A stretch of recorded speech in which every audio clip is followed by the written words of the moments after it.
사도행전 18장은 크게 5문단으로 나눌 수가 있습니다. 4절까지는 바울의 고린도 체류 및 아굴라 부부와의 만남과 동역에 대해서, 5절로 11절은 실라와 디모데의 바울 제회 및 고린도 전도 사역을, 12절로 17절은 바울에 대한 고린도 유대인들의 고소 및 아가야 총독 갈리오의 기각을, 18절로 22절은 사도 바울 일행의 제2차 전도 여행 종류에 대해서, 그리고 28절까지는 바울의 제3차 전도 여행 시작 및 아볼로의 사역을 기록하고 있습니다. 이렇게 바울의 제2차 전도 사역 가운데 중심에 있었던 것을 기록하고 있습니다. 18장에서는 그럼 먼저 바울의 제2차 전도 여행에 대해서 잠깐 살펴보겠습니다. 제2차 전도 여행은 여행 기간은 주후 49년에서 52년까지 약 3년 정도 됐고요. 여행 거리는 약 4,500km에서 5,600km 정도.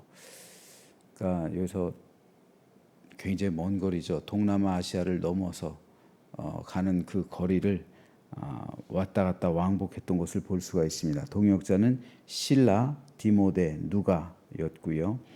이에 대한 관련 본문이 15장 3절부터 오늘 우리가 읽은 18장 22절까지 기록되어 있습니다. 여행 경로를 보면 안디옥에서 더베로, 루스드라로, 드로아로, 사모드라게로, 네아폴리로, 빌립보로, 암비볼리로, 아볼로니아로, 데살로니가로, 베레아로, 아덴, 고린도, 겐그레아 항구를 거쳐 에베소로 가서 다시 가이사랴에 왔다가 예루살렘으로 와서 보고하고, 그리고 안디옥 교회로 돌아간 이 여정이 제2차 전도 여행이었습니다.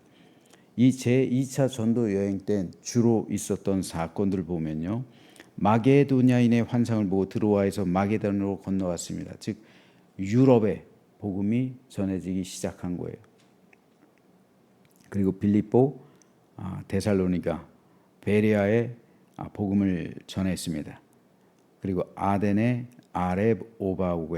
아레오바구에서 설교했고요. 고린도에까지 이르러서 복음을 전했죠. 그리고 이곳에서 데살로니가 전서, 데살로니가 후서를 기록했습니다. 바울은 특별히 고린도에서 1년 6개월 동안 머물면서 성도들을 말씀으로 양육했습니다. 그리고 이곳에서 데살로니가 전후서를 썼습니다. 그리고 바울은 이제 2차 전도 여행을 마무리할 생각을 합니다. 고린도에서 마무리할 생각을 하고 이제 예루살렘과 안디옥으로 돌아갈 계획을 하는 거예요. 그런데 바울이 고린도에서 이 고린도 교회를 세웠던 장소가 어디냐면 바로 아굴라와 브리스길라와 아굴라의 집이에요. 이곳에서 함께 천막을 만들었어요.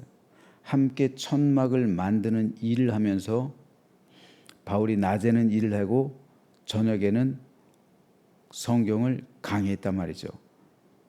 그것이 바로 아굴라와 이 브리스길라의 집이 고린도 교회가 된 거예요.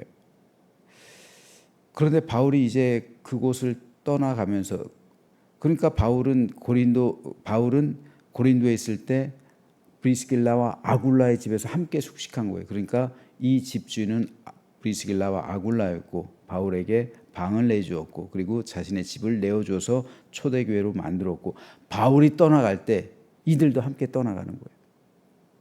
이들도 자신들도 이제 복음 사역에 자신의 삶을 헌신한 거예요.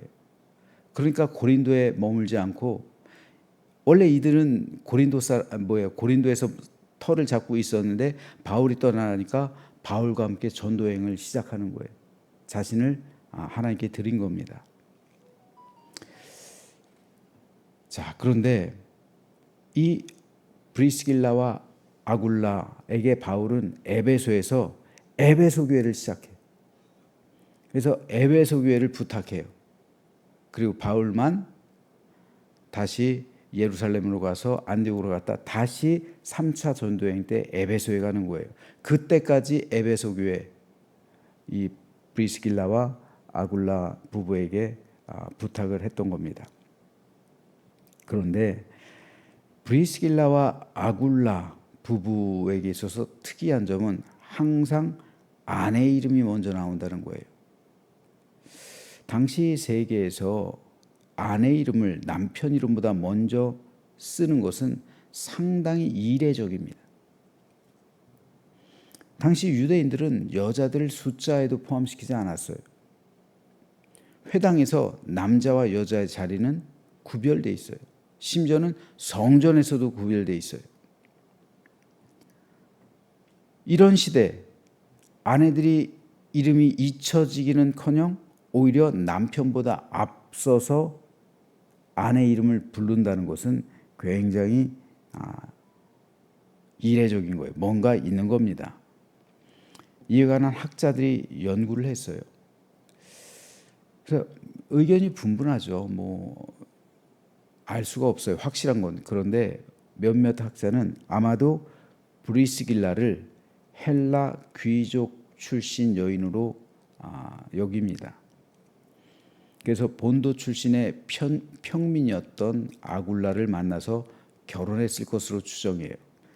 그래서 신분이 브리스길라가 높기 때문에 아굴라보다 앞세웠다라고 말합니다. 이것은 상당히 그럴듯한 가정이에요. 왜냐하면 신분이 앞서기 때문에 어쨌든 그 당시는 신분제 사회였기 때문에 신분이 앞선 브리스길라를 아굴라보다 앞세웠다라는 것은 설득력이 있습니다. 하지만 확실하지는 않아요. 그런데 중요한 것은 이 브리스길라가 보여주었던 헌신과 충성과 교회에 끼친 영향이 아굴라보다 컸다라는 데는 이견이 없어요. 아돌프 폰 하르낙이라는 역사 신학자가 있습니다. 역사 신학의 아버지라 불리는 사람이에요. 그런데 이 하르낙은 히브리서의 저자를 브리스길라라 주장합니다. 히브리서 기자는 미상이에요. 저자 미상이에요. 그래서 어떤 사람은 바울이 썼다, 또 어떤 사람은 아볼로가 썼다, 바나바가 썼다, 여러 가지 의견이 있어요. 실제로 히브리서는 바울이 쓴 거랑은 달라요. 문체가 달라요. 우리가 그냥 읽어봐도 바울의 서신서하고 히브리서는 완전히 내용도 다르고 그리고 문체도 달라요. 문체로만 보면 굉장히 고급 어휘들이 많이 들어갑니다. 오히려 바울 서신보다 바울 서신은 좀 쉽게 썼다면 히브리서는 굉장히 어려워요. 그래서 어떤 학자들은 아볼로가 히브리서의 기자가 아닐까, 저자가 아닐까 추정합니다. 실제로 아볼로는 구약에 능통했죠. 그런데 하르낙은 왜 아볼로보다 브리스길라를 히브리서의 저자라고 주장할까요? 오늘 본문 24절에서 28절 말씀을 좀 읽어보겠습니다. 알렉산드리아에서 난 아볼로라 하는 유대인이 에베소에 이르니 이 사람은 언변이 좋고 성경에 능통한 자라. 그가 일찍이 주의 도를 배워 열심으로 예수에 관한 것을 자세히 말하며 가르치나 요한의 세례만 알따름이라. 그가 회당에서 담대히 말하기 시작하거늘 브리스길라와 아굴라가 듣고 데려다가 하나님의 도를 더 정확하게 풀어 이르더라. 아볼로가 아가야로 건너가고자 하므로 형제들이 그를 격려하며 제자들에게 편지를 써 영접하라 했더니 그가 가매 은혜로 말미암아 믿은 자들에게 많은 유익을 주니 이는 성경으로서 예수는 그리스도라고 증언하며 공중 앞에서 힘있게 유대인의 말을 이기미로라. 여기서 아볼로가 언변이 좋았다라는 말은 수사하게 능통했다는 거예요. 또 구약성에도 능통했습니다. 그래서 아볼로는 성경 강의할 때 상당히 설교를 잘했던 사람이에요. 그래서 사도 바울이 이 고린도전서 쓸 때 거기에 보면 나는 게바파다, 나는 그리스도파다, 나는 아볼로파다, 나는 바울파다. 실제적으로는 두 개로 고린도 교회가 나뉜 거예요. 하나는 아볼로파, 하나는 바울파예요. 바울은 설립자고요. 고린도 교회는 아볼로가 그 뒤를 이어서 목회하고 있어요. 그런데 왜 고린도 교회에서 아볼로파, 바울파가 나뉠까요? 아볼로가 그만큼 설교를 잘했다는 거예요. 바울도 스스로 고백하잖아요. 이 사람이 글은 힘이 있는데 설교는 못해. 아볼로에 비해 못한다는 거예요. 아볼로에 비해. 아볼로는 설교를 잘했던 사람이에요. 수사하기 능통했던 사람이에요. 그 정도로 뛰어났습니다. 그래서 공중 앞에서 힘있게 유대인의 말을 이긴다고 했잖아요. 회당에서도 이거를 알아서 유대인들을 가르치잖아요. 그런데 이런 아볼로를 누가 가르쳐요?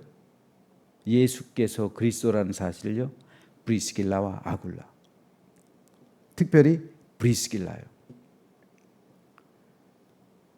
그래서 하르낙은 히브리서의 기자를 브리스길라라고 주장하고 있는 거예요.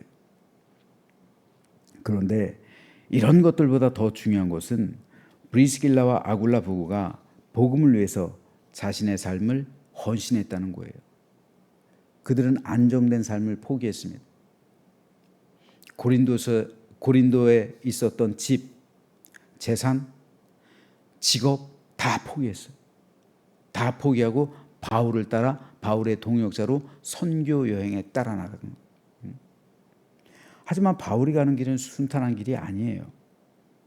자기를 부인하는 길, 자기 십자가를 지고 가는 길입니다. 그런데 그 길을 브리스길라와 아굴라 부부가 함께 하겠다고 동역자로 나선 겁니다. 바로 이런 사람들이 진정한 동역자입니다. 동역자 관계는 사랑의 기초예요. 브리스길라와 아굴라 부부 그리고 바울은 서로를 끔찍해도 위했습니다. 브리스길라와 아굴라는 바울과 함께하기 위해 자신의 모든 것을 헌신했어요. 다 버렸어요. 다 포기하고 떠나가는 겁니다. 이것은 바울도 마찬가지였어요. 오늘 보면 19절에 보면 에베소에 와서 그들을 거기 머물게 하고 자기는 회당에 들어가서 유대인과 변론했다라고 기록합니다. 왜 그러냐면 왜 에베소에서 바울은 브리스길라와 아굴라 부부를 회당에 들어오지 못하게 해요. 자기만 들어갑니다.